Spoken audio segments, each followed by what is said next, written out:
বিসমিল্লাহির রহমানির রহিম। প্রিয় দেশবাসী, ভাই ও বোনেরা, গত বছরের ন্যায় আবারও আমাদের বাংলাদেশে ডেঙ্গু জ্বরের আক্রান্ত শুরু হয়েছে। এই পর্যন্ত ডেঙ্গু জ্বরে অনেক লোক মারা গিয়েছে।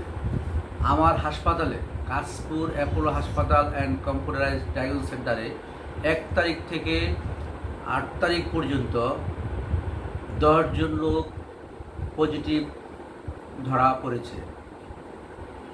আপনারা আপনাদের ছেলে সন্তান, আত্মীয় স্বজন সবাইকে নিরাপদে রাখার জন্য যার যার বাড়ি আশেপাশে ঝোপঝাপ এবং ময়লা আবর্জনা সম্পূর্ণ পরিষ্কার করে রাখুন এবং যেখানে পানি জমানো আছে পানিগুলো শুকিয়ে ফেলুন।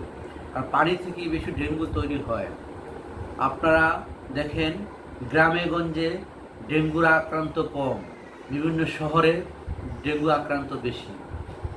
ডেঙ্গুর লক্ষণ, ডেঙ্গু যখন জ্বর 101 ডিগ্রি থেকে 102 ডিগ্রি তাপমাত্রা হয় তখন বুঝবেন তার ডেঙ্গু। এবং জ্বরটা প্রচণ্ড তাপমাত্রা বেড়ে ঘামে, শরীর ঘেমে একেবারে ঘেমে একদম ঠান্ডা হয়ে যায়। তখন শরীরটা মুছে দিবেন এবং ডাক্তারের শরণাপন্ন হবেন, হাসপাতালে যাবেন, গিয়ে ডেঙ্গু পরীক্ষা করবেন।